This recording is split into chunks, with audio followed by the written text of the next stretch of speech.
The Metroid series is fundamentally based on being deep in darkness, lost somewhere miles beneath the surface of an alien planet, surrounded on all sides by hostile and terrifying creatures, never knowing if you'll ever see sunlight again.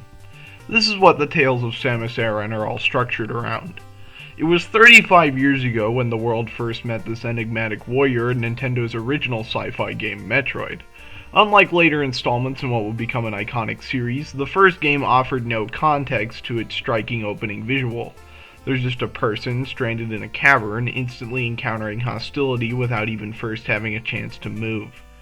There was no opening cutscene, no elevator or weird door you shoot at to open for some reason, or even a hole in the ceiling to offer any explanation of how the scenario set itself up. This was just the main character on their own. Nintendo's new sci-fi experience for 2021, Metroid Dread, presents itself as the peak of horror in Metroid. In many ways, it's being presented as more of a horror story than a sci-fi one. So you might be wondering how the Metroid series even got here. How did a series about exploration really begin to build this sinking feeling over the course of the past few decades? Well, to be honest, it's always been there. Each installment in the Metroid saga has emphasized the subtle terror of their settings to different degrees, tapping into a variety of approaches to instill fear in the player. The one tool that's been used again and again is combining two near-universal human fears: isolation and darkness. That isn't all there is to it, of course. A big reason why the Metroid series is so successful is that it only begins at that point. Samus is no less alone and no less surrounded by shadows at the end of her adventures than at the beginning, but she gains more power over time. She develops into more and more of a capable fighter as she explores deeper and deeper into the depths of whatever planet or space station or fractured reality she finds herself stranded in, and she herself becomes an object of fear for any enemies in her way. Samus's isolation is important twice over, as it both sets the stage for her journey to feel terrifying at first, but then also lays the perfect foundation for players to feel immensely powerful. Darkness never descends too severely in the core 4 2D platformer Metroid games. Sure, the backgrounds of the first two are pure black for the most part, and there are moments in Super Metroid where blasting some generic alien fireflies can leave Samus stranded in the shadows. With the presentation of the games being displayed from the side, they have to keep the player character visible or risk losing the player entirely. However, there is another Metroid series with a significantly different perspective. Metroid Prime arrived on November 17, 2002, and it brought to the Metroid series a total change in presentation. Prime was a first-person shooter as opposed to a 2D platformer. Metroid Prime left players completely blind at one critical point in the quest. I don't really know what else could capture a total encapsulation of darkness than literally blinding the player. Moments like that were so powerful and potent that more first-person Metroids soon followed.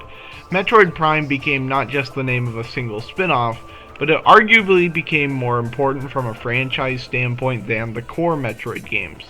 You hear way more people asking for Metroid Prime 4 than you hear asking for another core Metroid game. These games take place within their own slice of the Metroid timeline and kind of occupy a weird place in the canon, which is only exacerbated by the fact that these games were made in America specifically, and the other ones were made in Japan. Metroid Prime 2 Echoes is particularly notable for this video's lens. This title reintroduced the Metroid Prime from the first game in the series in its new identity-thieving form, Dark Samus, which was imbued with Samus's stolen essence from the last game. Samus battled her dark doppelganger multiple times while exploring the split reality of a planet called Aether, which had itself been divided into light and dark forms. Being a light in the darkness had always been an underlying theme for the Metroid series, but Prime 2 just dove straight into it and literally gave Samus a light suit. Probably the most delightfully ham-fisted of the things in the series, but you know I love ham-fisted.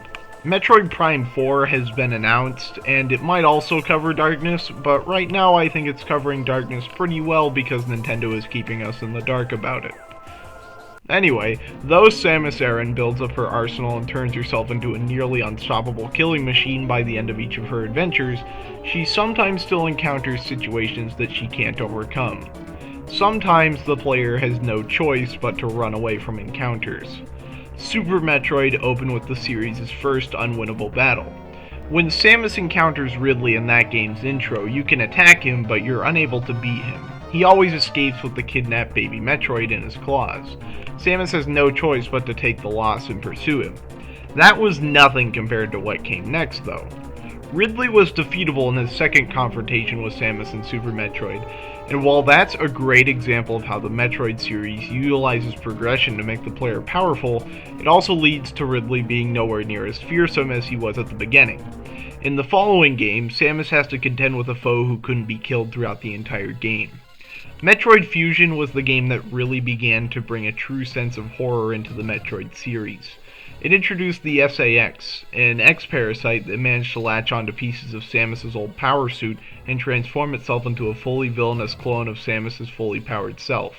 As Samus was now infused with Metroid DNA, the original Samus was uniquely susceptible to the Metroid-killing armaments she herself had amassed in the past. Samus became the very thing she'd always hunted, and an echo of her past life was simply operating as she'd always done before, finding a Metroid and working to kill it. Gameplay-wise, encounters with the SAX in Metroid Fusion were palpably tense. If it saw you, you'd have to run for your life and find a place to hide. There's nothing you could do to fight back against it. To avoid these chase sequences, you'd often have to employ stealth to try to slip past the SAX without it detecting you.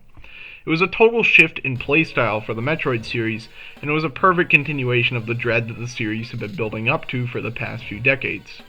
2 years after Fusion, the Metroid 1 remake, Metroid Zero Mission, extended the story by having Samus crash back down on Zebes after beating Mother Brain. While I'm not a fan of this artificial extension of the plot, it does show something important.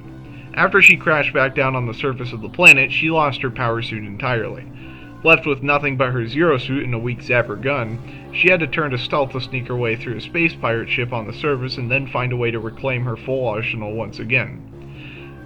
These two games are really a good illustration of Nintendo really cutting their teeth on this suspenseful playstyle. But after this, the Metroid series basically went dormant, and that was due to a lot of development issues with Metroid Dread on the Nintendo DS. But now, 17 years after Zero Mission, we're finally on the verge of seeing the true Dread gameplay the Metroid team was building towards so long ago. And frankly, I'm pretty excited for it. This has been Arcadian Everlasting, someone who prefers the Vania and Metroidvania, signing off. Thank you for watching.